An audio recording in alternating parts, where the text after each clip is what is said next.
আসসালামু আলাইকুম। প্রিয় দর্শক, আপনাদের সকলকে আমন্ত্রণ জানাচ্ছি আমাদের কথা চ্যানেলে। শেখ হাসিনা, তার স্বরাষ্ট্রমন্ত্রী, তৎকালীন স্বরাষ্ট্রমন্ত্রী আসাদুজ্জামান খান কামাল, এদের মৃত্যুদণ্ডাদেশ হওয়ার পর, মানে 24-এর যে গণ অভ্যুত্থান, সেই গণ অভ্যুত্থানে যে গণহত্যা, নির্বিচারে হত্যা এবং নির্বিচারে গুলি করা যে ঘটনাগুলি ঘটেছিল, তার প্রেক্ষিতে যে বিচার হয়েছিল আন্তর্জাতিক অপরাধ ট্রাইব্যুনালে, সেই ট্রাইব্যুনালে গতকালকে যে রায় হয়েছিল, যে রায়ে শেখ হাসিনাকে মৃত্যুদণ্ড দেওয়া হয়েছিল, আসাদুজ্জামান খান কামালকেও মৃত্যুদণ্ড দেওয়া, একটা আলোচনা করেছিলাম। এবং সেখানে আমরা বলেছিলাম যে বিভিন্ন আন্তর্জাতিক মিডিয়া এটাকে কীভাবে মূল্যায়ন করছে, কীভাবে প্রকাশ করছে। আজকে আমরা এটা নিয়ে একটু বিভিন্ন মানবাধিকার সংস্থাগুলো, ইন্টারন্যাশনাল মানবাধিকার সংস্থাগুলো, তারা এটাকে কীভাবে দেখছে সেটাকে একটু নিয়ে আলোচনা করতে চাই। এটা এই কারণে করতে চাই যে এই সরকার যে সরকারি কাজটা করেছে, যে অন্তর্বর্তীকালীন সরকার, তারাই তো উদ্যোগ নিয়ে করেছে, তারা তো প্রশংসা করবেই। এবং এই সরকারের যারা সাপোর্টার আছে দেশে, তারাও সেটাকে প্রশংসা করবে। কিন্তু আন্তর্জাতিকভাবে যারা বাইরে থেকে দেখছে, তারা এটাকে কীভাবে মূল্যায়ন করছে সেটাও কিন্তু আমাদের জন্য জরুরি। কারণ আমরা জানি পৃথিবীতে বাস করতে পারবে না, তাদেরকে সবাইকে নিয়েই চলতে হবে, সকলের মতামতকে তার বিবেচনায় নিতে হবে। বিভিন্ন আন্তর্জাতিক সংস্থা যেগুলো আছে, মানবাধিকার সংস্থা, এই সংস্থাগুলো আমরা দেখেছি যে শেখ হাসিনা যখন ক্ষমতায় ছিলেন তখন তাদের বিভিন্ন কর্মকাণ্ডে তারা সমালোচনা করত, এবং যখন সমালোচনা করত তখন সরকারের পক্ষ থেকে বলা হতো যে এই প্রতিষ্ঠানগুলো আসলে বিরোধী দলের হয়ে ওকালতি করছে। কেউ কেউ এমনও বলতো যে বিএনপি জামাতে টাকা খেয়ে তারা এই কাজগুলি করছে, এই সমস্ত বিবৃতি দিচ্ছে। তো এখন তো সেরকম বলার কিছু নেই, এখন তো বিএনপি জামাত তো আর টাকা দেওয়ার কোনো প্রশ্ন ওঠে না, আওয়ামী লীগ তো দেশের বাইরে আছে। এখন এই সরকার কি বলবে? আমরা সবসময় দেখি সরকার যখন কারো সেটার এমন এমন সব যুক্তি দেয়, যে যুক্তি শুনলে সাধারণ মানুষ একটু কৌতুক অনুভব করে। তো এই সরকার এখনো কিছু বলছে না, এখন আমরা পাইনি, কারণ মাত্রই তারা আজকেই তাদের আমরা কিছু রিয়াকশন পেলাম। আমরা সেই রিয়াকশনগুলো নিয়ে একটা কথা বলবো। পাশাপাশি এই যে আন্তর্জাতিক অপরাধ ট্রাইব্যুনাল যে বিচারটা করলো, সেই বিচারেরও একটা মৌলিক বিষয় নিয়ে আমি একটু কথা বলতে চাই। আমি শুরুতে একটা কথা বলে রাখি, আমি কিন্তু শেখ হাসিনার কৃত অপরাধকে ছোট করে দেখানোর চেষ্টা করছি না। আমি শেখ হাসিনার অপরাধের জন্য ওনার এবং ওনার সরকারের যারা দায়িত্বপ্রাপ্ত ছিল তাদের বিচার না হোক এটাও বলছি না। আমি অবশ্যই তাদের একটা দৃষ্টান্তমূলক বিচার চাই, কিন্তু পাশাপাশি আমি এটাও চাই যে এমন একটা বিচার হোক যে বিচার নিয়ে যেন পরবর্তী সময়ে কোনো ধরনের প্রশ্ন না, এটাও আমি চাই। অপরাধ অপরাধী, কিন্তু সেই অপরাধ নিয়ে যদি, অপরাধের বিচার করতে গিয়ে যদি আপনি রাজনীতিকে ঢুকিয়ে ফেলেন, রাজনীতিকে মিশিয়ে ফেলেন, পরে কি হয়? পরে সেই অপরাধে যখন পরবর্তী সময় আলোচনা হয়, সেই বিচার নিয়ে যখন পরবর্তী সময় আলোচনা হয়, তখন কিন্তু বিচারটা হালকা হয়ে যায়, তখন অপরাধটা যে হয়েছিল সেটাও মানুষ ভুলে যায়। আমি একটা এক্সাম্পল দিয়ে বলি আগে আপনাদেরকে। দেখুন, 21 আগস্ট গ্রেনেড হামলা, অথবা ধরুন 10 ট্রাক অস্ত্র উদ্ধার, এগুলি বিএনপি আমলে হয়েছিল, এবং সেগুলো নিয়ে বিচার হয়েছে, নানা ধরনের তদন্ত হয়েছে, এবং তার সেই রায়টার মধ্যে কি কিছুই রাজনীতি ছিল না? আওয়ামী লীগ আমলে যে রায়টা হয়েছিল আমার বিবেচনায় ছিল, অনেক কিছুই ছিল যেখানে বাড়াবাড়ি ছিল। তার ফলে কি হলো? ওই যে বাড়াবাড়ি ছিল, ওই যে রাজনীতি ঢুকে পড়েছিল, তার কারণে যখন এই সরকার আসলো, তারা কিন্তু ওই মামলাগুলিকে সব মামলা খারিজ করে দিল, সব আসামি মুক্তি পেয়ে গেল। তাহলে কি অপরাধটা ঘটেনি? তাহলে কি 21 আগস্ট ওখানে গ্রেনেড ফোটেনি? তাহলে কি দেশে 10 ট্রাক অস্ত্র আসেনি? ওগুলি কি কেউ অপরাধের সঙ্গে জড়িত ছিল না? কি হলো?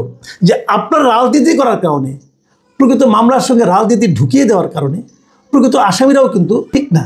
তো এবারও যেন সেরকম কিছু না হয়, সেই বিষয়গুলো নিয়ে আমরা একটু কথা বলতে চাই। আমি ছোট করে বলি, আমি দুটো সংগঠনের কথা বলবো। আর একটা হলো জাতিসংঘের মানবাধিকার বিষয়ক হাই কমিশনার, মানে OHCHR, এরা কি বলেছে, আর বলবো একই সঙ্গে অ্যামনেস্টি ইন্টারন্যাশনাল কি বলেছে, সেটা নিয়ে আমরা একটু আলোচনা করতে চাই। আমি প্রথমে মানবাধিকার হাই কমিশনার যেটা আছে, মানবাধিকার বিষয়ক হাই কমিশন, তারা কি বলেছে, তাদের বক্তব্যটা আমি একটু পড়ে শোনাই, তারপরে একটু ব্যাখ্যা। বিচার প্রক্রিয়ার কার্যক্রমের বিষয়ে আমরা অবগত ছিলাম না, তাই আমরা সব জবাবদিহিতামূলক কার্যক্রম, বিশেষ করে আন্তর্জাতিক অপরাধের অভিযোগগুলো যেন প্রশ্নাতীতভাবে যথাযথ প্রক্রিয়া ও ন্যায় বিচারের আন্তর্জাতিক মানদণ্ড পূরণ করে, সেজন্য ধারাবাহিকভাবে বলে এসেছি। এটি বিশেষভাবে খুবই গুরুত্বপূর্ণ যখন এই মামলার ক্ষেত্রে যেটা হয়েছে, অভিযুক্তের অনুপস্থিতিতে বিচার হয়েছে এবং মৃত্যুদণ্ডের শাস্তি দেওয়া হয়েছে। মানে আমি এটা, ওরা ইংরেজিতে দিয়েছে, কিন্তু আমি অনুবাদটা নিয়েছি প্রথম আলো থেকে। আমি বাংলাদেশে যারা অনুবাদ করে বিভিন্ন আন্তর্জাতিক, প্রথম আলো অনুবাদটাকে আমি অধিকতর গ্রহণযোগ্য বলে মনে করি বলে ওদের কাছ থেকে নিয়েছি। আচ্ছা, এখানে আসলে কি বলা হয়েছে? প্রথমত বলা হয়েছে যে প্রক্রিয়ায় বিচারটা হয়েছে সে ব্যাপারে জাতিসংঘের মানবাধিকার হাই কমিশনার অবগত ছিল না, 1 নম্বর। 2 নম্বর হলো তাদের প্রশ্ন যে এই যে অভিযোগগুলোর যে ন্যায় বিচার যে বিচারটা হচ্ছে, বিচার মানে তারা ন্যায় বিচারের কথা বলতে যাচ্ছে, সেই বিচারটা আন্তর্জাতিক মানদণ্ড পূরণ করে হয়েছে কিনা এটা তাদের একটা জিজ্ঞাসা। তারপরে তাদের বক্তব্য হলো যেহেতু বিচারটা অভিযুক্তের অনুপস্থিতিতে হয়েছে, মানে শেখ হাসিনা অথবা আসাদুজ্জামান, এবং তাদেরকে একটা চরমতম শাস্তি মানে মৃত্যুদণ্ড দেওয়া হয়েছে, অতএব ওই বিষয়গুলো আন্তর্জাতিক মানদণ্ড পূরণ করে ওই বিষয়গুলো ব্যাপারে সতর্ক দৃষ্টি রাখা দরকার ছিল, এই তাদের বক্তব্য। আর পাশাপাশি এই কমিশনার, এই মানবাধিকার বিষয়ক যে হাই কমিশনার আছেন ফলকার টুর্ক, এই নামটার সঙ্গে আমরা খুব পরিচিত, আমরা গত সরকারে আমরা দেখেছি ফলকার টুর্ক নানা বিষয়ে কথাবার্তা বলে। এই ফলকার টুর্ক একটা জিনিস আশা করছে, সে কি বলছে যে বাংলাদেশ সত্য প্রকাশ ক্ষতিপূরণ প্রক্রিয়ার মাধ্যমে, মানে প্রকৃত সত্যটা প্রকাশ করবে, ক্ষতিপূরণ দিবে যাদের ক্ষতি হয়েছে, এবং একটা ন্যায় বিচার করবে। এর সমন্বিত প্রক্রিয়া যদি করতে পারে তাহলে কি হবে, জাতীয় ঐক্য ও ক্ষত কাটিয়ে ওঠার দিকে এগিয়ে যাবে। মানে যদি এই 3টা কাজ তারা করতে পারে, মানে প্রকৃত সত্যটা প্রকাশ করবে, ক্ষতিগ্রস্তদেরকে ক্ষতিপূরণ দেবে এবং একটা ন্যায় বিচার সম্পন্ন করবে, কেবল তাহলেই বাংলাদেশ একটা জাতীয় ঐক্যের দিকে অগ্রসর হতে পারবে এবং ক্ষত কাটিয়ে উঠতে পারবে। আমরা কি জাতীয় ঐক্যের দিকে যাচ্ছি? আমরা দিতে পেরেছি এ পর্যন্ত? তাহলে কিভাবে হবে? খালি একজনকে ফাঁসি দিলাম, 3 জনকে যাবজ্জীবন দিলাম, অমুক করলাম তমুক করলাম, এতেই কিন্তু ন্যায় বিচার প্রতিষ্ঠা হয় না। এদের দ্বারা যারা ক্ষতিগ্রস্ত হলো তাদেরকে আমরা ক্ষতিপূরণ দিয়ে দিতে পেরেছি? 2 দিন পর পর তাদের তো মিছিল করতে দেখি আমরা, আবার ওখানে অন্য লোককে ঢুকে পড়তে দেখি আমরা, এটাও তো দেখি। কাজে সেগুলিও কিন্তু বড় প্রশ্ন। আর জাতীয় ঐক্যটা যে কত জরুরি এটা কিন্তু ফলকার টুর্কের এই কথা থেকে বোঝা যাচ্ছে। আমরা কি জাতিকে ঐক্যবদ্ধ করতে পারছি নাকি আরও বেশি বিভক্ত করে ফেলছি? এগুলো কিন্তু আমাদেরকে মাথায় রাখতে হবে। আমি অ্যামনেস্টিটা একটু অ্যাগ্রেসিভ বলে আমার কাছে মনে হয়েছে। যারা ভুক্তভোগী তাদের ন্যায় বিচার নিশ্চিত হয়নি বলে শিরোনামে বলা হয়েছে। কিন্তু নিউজটা শুরুটা করা হয়েছে এভাবে যে ক্ষমতাচ্যুত প্রধানমন্ত্রী শেখ হাসিনা ও সাবেক স্বরাষ্ট্রমন্ত্রী আসাদুজ্জামান খানের বিচার সুষ্ঠু ও ন্যায়সঙ্গত কোনোটিই হয়নি বলে মনে করে যুক্তরাজ্য ভিত্তিক মানবাধিকার সংস্থা অ্যামনেস্টি ইন্টারন্যাশনাল। মানে তারা মনে করে যে এই বিচারটাই সুষ্ঠু হয়নি এবং ন্যায়সঙ্গত হয়নি, এই দুটোর পুরোটাই হয়নি। তাহলে এই বিচারটা কী বিচার হলো?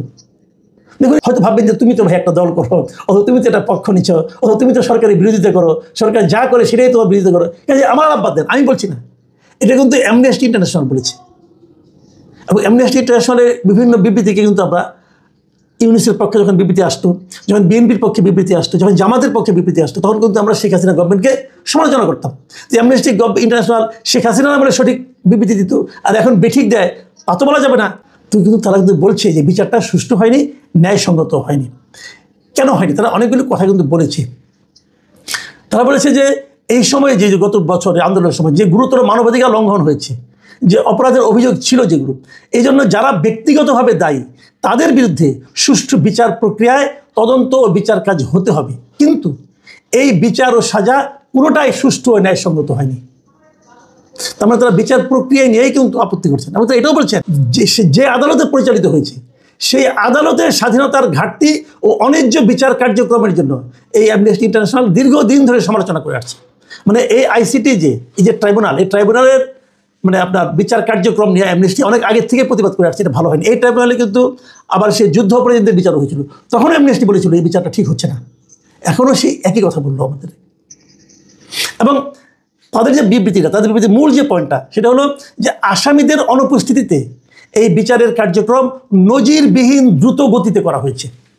আমি কিন্তু এই পয়েন্টটাকে কালকে বলে বেশি তাড়াহুড়া করে হয়েছে। তাড়াহুড়া কি করার দরকারটা কি ছিল? তাড়াহুড়া কি কোনো লাভ হলো? কেন করলো? মানে এখনই করতে হবে, এর মধ্যেই করতে হবে। একটা গণতান্ত্রিক সরকার আসতো, একটা নির্বাচিত সরকার আসতো, সেই আসার পর তাদের মাধ্যমে বিচারটা করতেন। এর মধ্যে মানে আসামি পক্ষের আইনজীবীরাও আসতো, ওপেন একটা পরিস্থিতি। এখন কি আসামি পক্ষে অনেক আইনজীবী আসে নাই মবের ভয়ে? একটা মব তন্ত্র কায়েম করে রাখছেন ভাই। তাহলে এই বিচার নিয়ে যখন প্রশ্ন উঠতেছে, আপনি বিচার করে ফেলেছেন, রায় দিয়ে দিচ্ছেন, বাহাদুরি করতে পারেন, আত্মতৃপ্তি অনুভব করতে পারেন, কিন্তু লাভটা কী হলো? আন্তর্জাতিক সম্প্রদায়কে না মানে তাহলে তারা কেন মানছে না? এত ডিটেলে কিন্তু সাধারণ মানুষ যাবে না।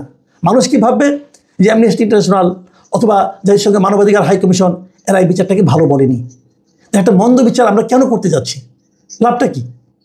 পরবর্তী সরকার যদি না মানে, দেখেন এই যে কথাটা বললাম, এখানেও আরেকটা কথা বলি। এই আদালতে শেখ হাসিনার বিচারটা করার জন্য এই আদালতটা নতুন সরকার আসার পরে 1 বছরের মধ্যে 4 বার এখানে আইনের সংশোধন করা হয়েছে। 4 বার।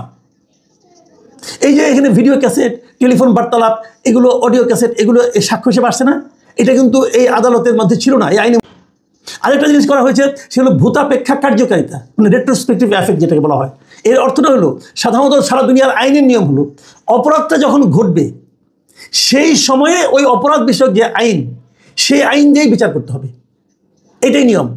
ধরেন এখন একটা অপরাধ ঘটলো, এমন একটা অপরাধ ঘটলো যে অপরাধের ব্যাপারে আইনে কিছু বলা হয় নাই। এখন অপরাধ ঘটে যাওয়ার পরে তারপরে যদি এই অপরাধীকে আপনি বিচার করতে চান, তাহলে এই সময়ে যে যে আইনের মধ্যে এটা পড়ে সেই আইনের মধ্যে ফেলেই বিচার করতে হবে। নতুন করে আইন তৈরি করে সেই আইনে এই অপরাধীকে বিচার করা যাবে না, এটি হলো নিয়ম। কিন্তু এইবার এই কিছুদিন আগে, গত 6 আগস্ট, এই 6 অক্টোবর, মানে প্রায় 1.5 মাস আগের কথা বলছি, 1.5 মাস আগে এই আইনে একটা সংশোধন করা হয়েছে। যে এই আইনটা যে করা হলো, এটা ভূতাপেক্ষা কার্যকারিতা দেওয়া হলো। মানে মানে ঘটনাটা যখনই ঘটুক না কেন, তখনই আইনটা না থাকলেও এই আইন দিয়েই তার বিচার করা যাবে।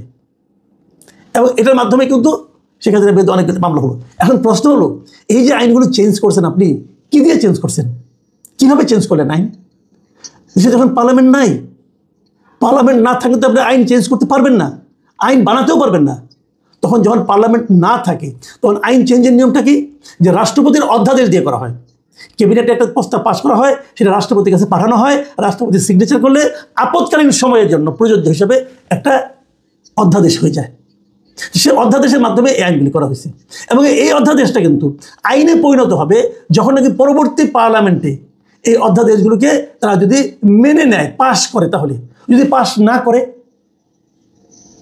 করলে কিন্তু বাতিল, সব বাতিল। তাহলে এই যে আপনি 4টা সংশোধন করেছেন অধ্যাদেশের মাধ্যমে, যদি আগামী পার্লামেন্ট এই 4টাকে আইন হিসাবে মানতে রাজি না হয়, বা না এগুলো আইন করা ঠিক হয় নাই, তাহলে সব বাতিল। যেগুলো বাতিল হয়ে গেল, সেই আইনের মাধ্যমে কিন্তু আপনি সেরকম একটা অধ্যাদেশের মাধ্যমে কিন্তু আপনি বিচারটা করলেন, ততদিন আপনার সাজা হয়ে গেছে। আপনার এমন একটা অধ্যাদেশের উপর ভিত্তি করে সাজা হলো যে অধ্যাদেশটা পরবর্তী তারা আইন হলো না। তাহলে এই সাজার মূল্য কি? তাহলে আপনি বলবেন যে ঠিক আছে, অসুবিধা নাই, 1 মাস তাকে আমরা ধরে আইনা ফাঁসিতে লটকাই দেবো, দেন লটকাইয়া, উনি মারাও গেলেন। তখন যখন আগামী পার্লামেন্ট যখন বসবে, তারা যখন বলবে যে এই আইনটা আমরা করবো না, এই অধ্যাদেশ আমরা পাশ করবো না, তাহলে আইন না, তাহলে বেআইনি হয়ে তাকে ফাঁসিতে লটকাই দিয়েছেন। তো এই তাড়াহুড়ার দরকারটা কি ছিল? দেখেন 21 আগস্ট গ্রেনেড হামলা করেন একবার, সেখানে তদন্ত কার্যক্রম নিয়ে কিছু প্রশ্ন উঠেছিল, এবং যে আদালতের মামলাটা হয়েছিল সেই আদালতের এই এখতিয়ারই নাই এই কাজটা করার, সেরকম কথা বলা হয়েছিল। মানে উচ্চ আদালত কিন্তু বলে নাই যে ওই ঘটনা ঘটে নাই, তা কিন্তু বলে নাই, তারা ওই আলোচনায় যায় নাই। তারা বলছে যে প্রক্রিয়ায় এই মামলাটা করা হচ্ছে প্রক্রিয়াটা ভুল। তখন যদি বলা হয় এরপরে যে অধ্যাদেশের মাধ্যমে এই আইনটা করা হয়েছিল, সেই অধ্যাদেশটাই তো পাশ হলো না, তখন আপনি কী করবেন? তখন ইতিহাসের কাছে আপনি কী জবাব দেবেন? পরবর্তী প্রজন্মের কাছে আপনি কী জবাব দেবেন? আইন চলে আইনের মতো করে। আইনের মধ্যে হাজি সালাম বলেছে, হুঙ্কার দিয়েছে যে শেখ হাসিনার সাজা না, বিচার না হওয়া পর্যন্ত কোনো নির্বাচন হবে না, অতএব নির্বাচনের আগেই তার সাজা শেষ করতে হবে। এই যে মানসিকতাটা, এই মানসিকতাটা কিন্তু আইনের শাসন কায়েম হয়েছে বলে প্রমাণ করে না। আমি এই কথাটাই বলছি। দেখুন, আপনি একটা কিছু বড় কাজ করবেন, বড় কাজ করুন, একটা উদাহরণ তৈরি করুন, সেই উদাহরণটা যেন পরবর্তী সময় পরবর্তী প্রজন্ম পজিটিভলি নেয়। এমন একটা উদাহরণ তৈরি করুন যে উদাহরণটাকে আইনের সকল মানে কোষ্ঠী পাথর দিয়ে যাচাই করলো। যেমন ধরেন আপনার এই ট্রাইব্যুনালে যাদের বিচার হয়েছে, সালাউদ্দিন কাদের চৌধুরী অথবা নিজামী সাহেব অথবা আলী হাসান মুজাহিদ অথবা আব্দুল কাদের মোল্লা, করা হয়েছে তো। এখন যদি হাজারোবার আপনি প্রমাণ করেন যে ওগুলি ভুল ছিল, লাভ হবে না, তাদেরকে আপনি ফেরত পাবেন না। কাজে আইনের সঙ্গে রাজনীতি মিশাতে হয় না, আইনের সঙ্গে আবেগও মিশাতে হয় না। আইনটা এমনভাবে করতে হয় যা নাকি যুগ যুগ ধরে প্রয়োগ করা যায়। প্রিয় দর্শক, আমি জানি আমার এই সমস্ত কথার কোনো মূল্য নেই, আমি জানি অনেকে বিরক্ত হবেন, প্রতিই বলে নিয়েছি। আমি কিন্তু শেখ হাসিনার মামলার রায়ের কোনো সমালোচনা করছি না, আমি সমালোচনা করছি যে প্রক্রিয়াটায় এই কাজগুলি হলো, সেই প্রক্রিয়াগুলি কি সঠিক হলো কিনা, এটা আপনারা আরেকবার ভেবে দেখেন।